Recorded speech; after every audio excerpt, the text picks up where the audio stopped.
Are we ready? Yeah. Jamie? Well, we'll be ready in a sec. Did you ever work in a cotton mill? It was treated like slum, and it was treated awful. And that's why I thought they needed a union. And I still say a union helped them, and in a lot of ways, because all textiles, they used to run over all of the help. You take, it's awful the way some of them garment workers conditions they worked up in them down the basements in New York, New Jersey. Be a little hole down there in the wall, be 10 or 12 of them down there smothered to death in a little hot plate. But what about conditions in the mills here? it was air conditioned and it was kept cool. No, But that was afterwards, later. Yeah. in the 30s. See, in the 40s, they built that new addition on the far end. They built. Okay. So, I want to, yeah. A business about his being a bodyguard. Yeah, Okay. You told me that people said you were Albert Cox's bodyguard. Uh, Okay, now I which want- people said Just that? wait a second. Okay, I'm just going to ask folks. The reason I didn't join the union, I didn't work in the mill. But I believe the employees needed a union. I know what the union stood for, because there's several of these here pipe shops around here that belong to the union. And they had better working conditions. And Can we stop for a second? Undine, Molly Dowd,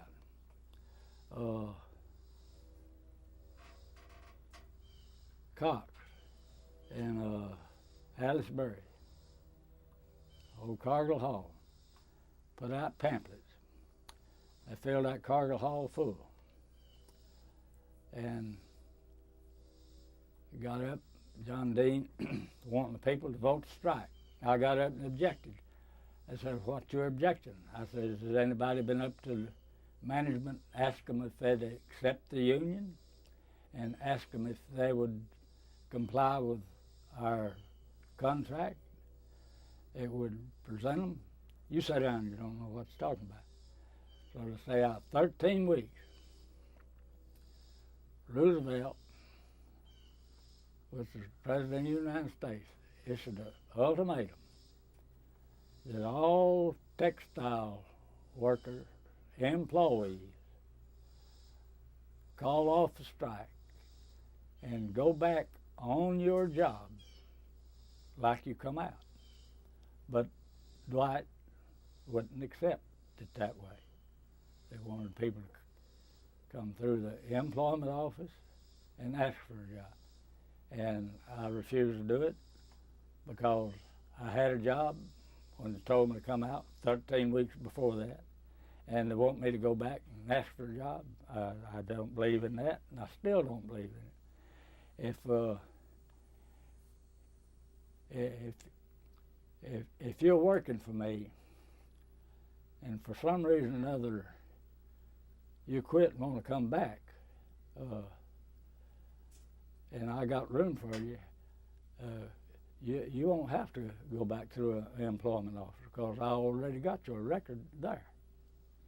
But Dwight didn't see it that way. They didn't want it that way. They'd make you, if you was on the blackball list and they hired you, you signed a sheet of paper. You'd never join a union or any organization that would interfere with their operation. And if you didn't sign that, you wouldn't last 2 more weeks. There's Addison in that black ball now.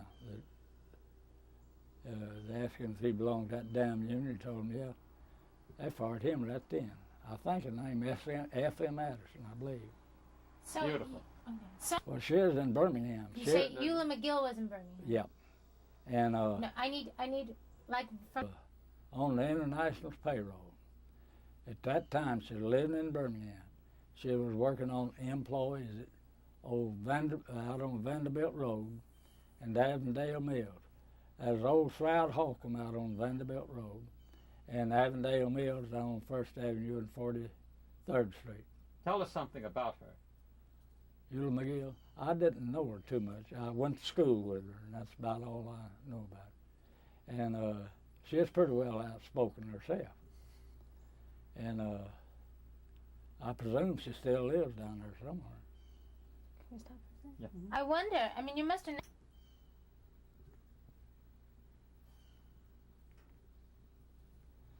I believe it was taken around there at that back gate. Looks like it might have been taken around there at that back gate. During the strike? Yeah.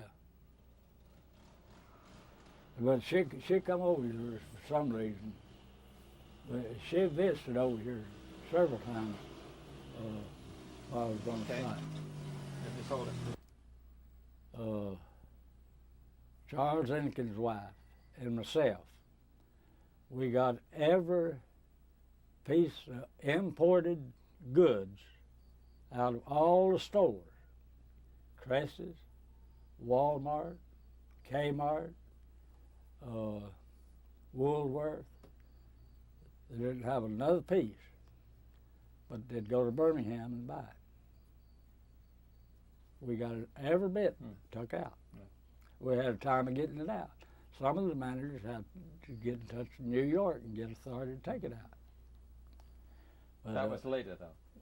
Clyde, let's go back to 1934, and you're on this car you're in a car with Albert Cox, and you're traveling from one community to another, trying to get people to come out, giving organizing speeches. Albert Cox was one trying to get them to come out. Okay. Tell us what you were doing, and just describe what it was like. I was just going around with him. More so is to help him if he needed help, and help him drive. Sometimes he'd drive near Columbus, his home, and then he'd turn around and come right back to Birmingham, and all in half a day. Was it dangerous out there, driving as an organizer, going from town to town? We never was threatened. Were you prepared? Well, I had a pistol, and he had a pistol. I got one now, keep in the car. And you better keep one in the car. If you don't, somebody's liable to stop you one day, and you wish you had one. Why did they call you Albert Cox's bodyguard? I don't know where that come from. Why did he need a bodyguard? He didn't need no bodyguard. He had a pistol and I had a pistol for self-protection. You take these popsicles, they'd waylay you at night and shoot your car. But I had it for protection. Who were the popsicles? Company Union, that's all we called them, popsicles. Company Union. The ones that went over the picket line and the ones that Company Union. And everybody down there, but the popsicles called it the Popsicle Union. That's what Union people called it, Popsicle Union. Here comes another car. Okay, I think. Okay. And What do you all know about that convention? The South was left out of it, and to start with, Gorman, he was against the strike to start with, and he was forced to call that convention. And textiles didn't win one thing by going to that convention. That's including the garment workers out of New Jersey, and out of New York, and out of Pennsylvania, and out of Massachusetts. But most garment workers come out of New Jersey and New York City. why did these Alabama delegates go to that convention, and what was their mission? Well, our mission, we thought, was to go up there and get something, but we didn't. It wasn't the Gorman's idea to have a convention to start with. He was executive vice president of the United Textile Workers of America. Could you start? Afternoon. That's true. Yeah. One more time on this convention. Okay. I want to understand what the Alabama delegates went there for and how they presented themselves and what they told about the strike that was going on here already. Well, start with how you got there. Albert Cox was a United Textile Workers organizer. And I was with him. We drove from here to New York City. And I forget what John Dean talks about, but we didn't accomplish anything. Textile didn't gain one thing with spending all that money going to that convention, which Norman didn't want to call to start with. See, he was executive vice president of the International Union. And but textile never did accomplish anything out of that convention except expense of going up there. Okay. All right, let's do two things. Number one. Well, let's see. I come out of, my name's Clyde Ware. I live 2417 Lookout Street. Let's hold up. Rolling. So when did you start working in the mill, Clyde? I come out of high school in 1926, in May 1926. I went to work in the cotton mill in September 1926. I went to work 55 hours for $7.40. And I was sweeping and just laying up feeling flunky. And I went to learn to weave. When I got to weaving, I'd make about $13 or $14 a week. Then I got to learning to fix looms. I made $16.20 for 55 hours. And then I worked for that till Roosevelt got elected. And they started the NRA. And everybody went on a minimum wage. And we went from 55 hours to 40 hours, and from $16.20 to $20. We lost 15 hours in work and gained $3.80 a week in wages. Yeah.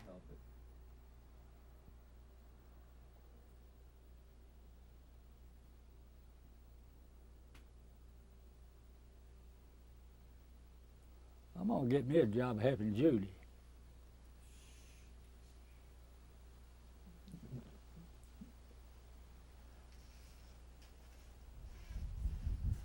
I'm gonna write and tell them that Jenny's doing a good job. Can I get you to be quiet Yeah. for about 30 We seconds? can't talk. No, for no 30 talking seconds. right now, okay? Everybody be Okay. quiet, We'll please. stare at each other. We'll have a contest.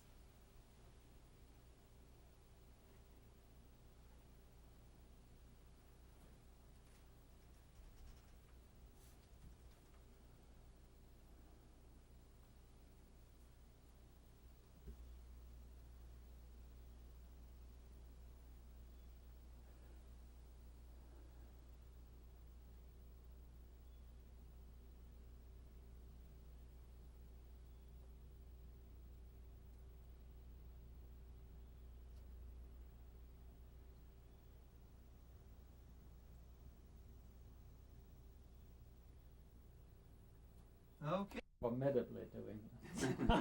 Got ancestors around it. You speak. All right, sir. Why do you keep all this stuff? Well, you might say we're just pack rats. My wife and I, either one, loves to give anything away, and it's just came down through our family. In other words, my wife has always been interested in genealogy, and I have always been interested in genealogy. when I was in school, well, history and geography, you might say, was my favorite subjects. Now, do you think that history of the working people is important to local history? Well, I sure do. The working people are very important to local history. If we don't leave this history to our younger people, well, who's going to leave it to them?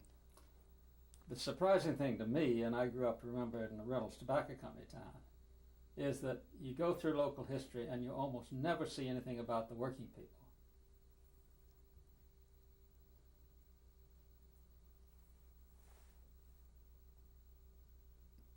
What is it you want to know about the working people? Is that true here? More or less, it's true. What do you think we could do to change that?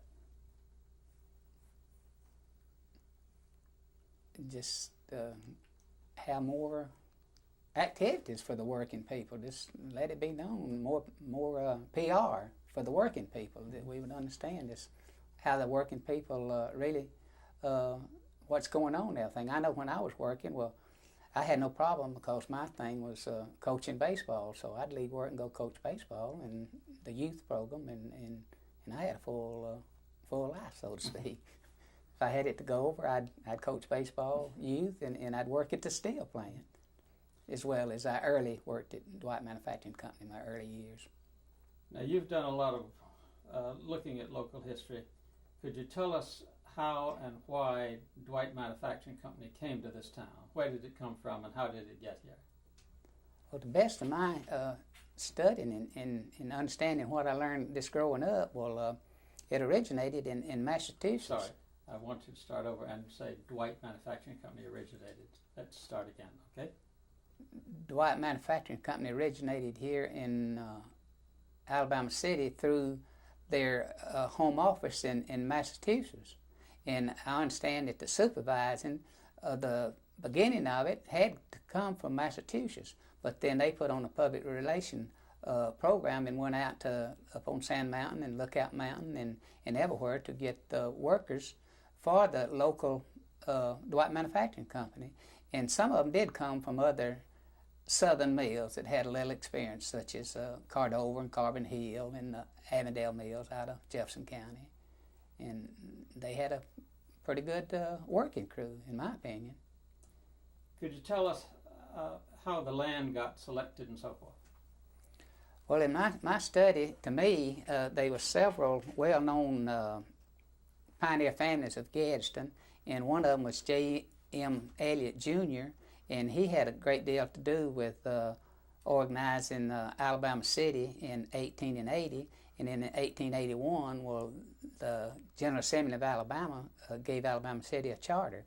And the reason J.M. Elliott did this was he owned the Elliott Car Works, not 3 miles away, and he was a big landowner and a pretty wealthy man at the time, along with other pioneer families of Gadsden, such as A.L. Woodliff and Turrentine and R.B. Kyle and Forney Hughes and the Ewins. How did the land get put together? Well, the land, in my opinion, see, in 1880 was there were only 50 people living in Alabama City at that time, and it was just farmland. And it was generally located in a good place for a mill to be built, because it had good drainage. It had Wills Creek on the west and had Black Creek on the east, and they surveyed the gutters and the streets until as well as putting down chert, and it was not ever mud and everything, and it just drained off into the creeks and went right on into Black Creek, and it was just sanitary place for people, as well as having Lookout Mountain on the north to knock out the north wind, and it just made a good climate for people to work. It made it very sanitary. Do you know how the land got to be? How was Dwight attracted to this place? Well, it was attracted. In the beginning, this whole district, there was a lot of coal and ore, and they was at one time it was known as the coal and ore deposits of the South. But I have been in the old coal mines myself, but they dug so much of the coal out and got in such bad grade that it wasn't feasible to mine it anymore. And the same with the iron ore. They had an iron ore mines right over here on Tuscaloosa Avenue that in fact, they sold the Japs a lot of the ore out of these mines before World War II. And they just had a good water supply. I mean, and the water supply was good and pure. Back then there was springs all over the place. There was Cleveland Springs on Black Creek that had terrific water, and the water that Dwight, in my understanding, when they first built the houses, well, they drilled wells between each two houses, and they put pumps in these wells, and it was that way for a few years, and then later, of course, they put pumps and pumped water into the houses. But they had to keep their water buckets on their back porch, and they had warm water heaters to heat their hot water, and they had to bathe in number 2 tubs. And they had the houses was all built by Dwight, and they had 3, 4, and 5, and 6 room houses for $1 a room. If you had a 3-room house, you paid $3 a month rent. If you had a 6-room house, you paid $6 a month rent. And they were nice houses.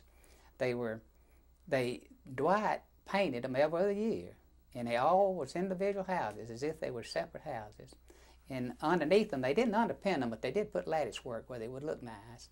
And they were on lots large enough that they could have flowers and a vegetable garden, as well as each house. They had a alley, and then in the back alley they had an outhouse, and that's where they kept their coal and wood as well as their outhouse, a two-holer, so to speak.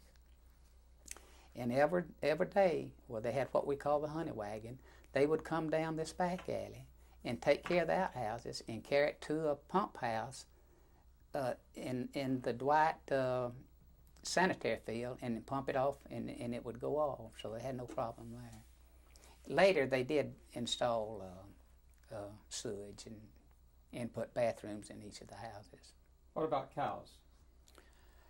They kept their cows. The mill, Dwight Manufacturing Company, did have a nice pasture where everybody that worked in the mill, or even if they just lived nearby, could keep their cow in that pasture and go get it every night and bring it home and feed it and milk it, and then carry it back every day the next day. And this pasture that I'm speaking of is right where the Sansom practice football field is located right now, right off of the old Southern Railroad. You mentioned something about $1.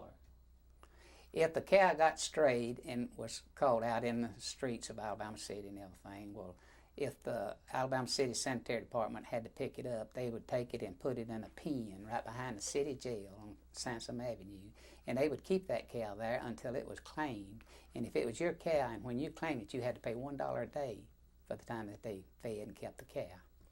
Now back to there were 2 reasons why the Nichols brought the mill here prominently. One was they got the land for nothing, and the other was a very cheap tax rate. Could you tell us about that? Yeah, I think that is a big thing to do with it, because my understanding... Just started to say, well, there are 2 things. There's 2 things. The tax rate at that time was just 3/4 of 1% for taxes on the industry. Let's start again and say there were 2 things that attracted Dwight to come here. Okay.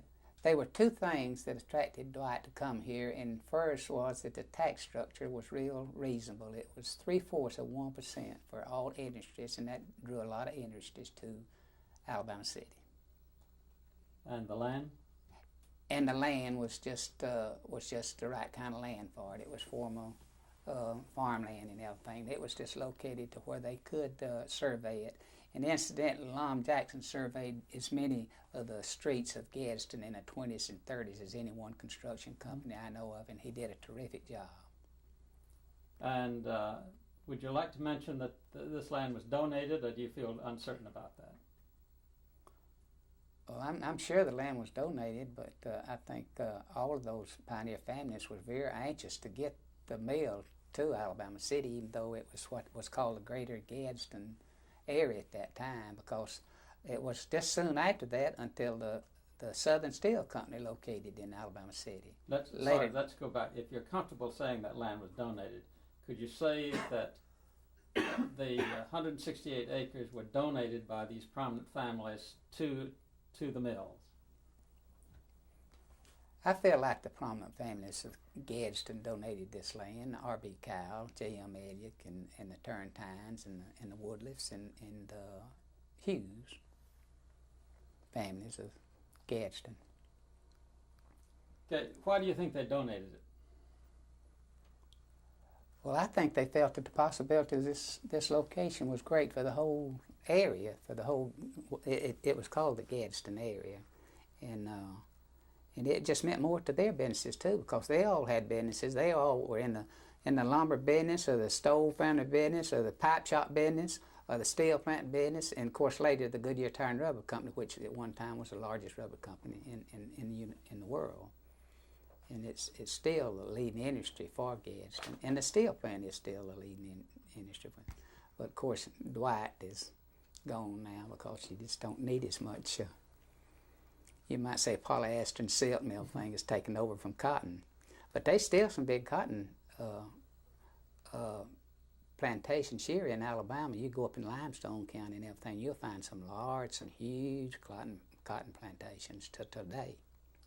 Now, I just read your autobiography, which I think is beautifully written, and you mention the mills and the church. Could you talk about that, the connection between the mills and the church? Right where the Nichols Library is located now, which was the first library in the state of Alabama, public library, there was two churches. There was the Union Church, and in that church, so all denominations met there. And Dwight, they built a nice church on Somersworth and Water Street. And the Methodists, they built on 28th Street on Sansom Avenue. And before the Methodists built there, it was a tabernacle on that corner. And what I mean by the tabernacle, it was what was called the Chicago shows. Mm-hmm. And they had medicine shows and concerts and everything there. But what I'm trying to get at is the mills that the Dwight actually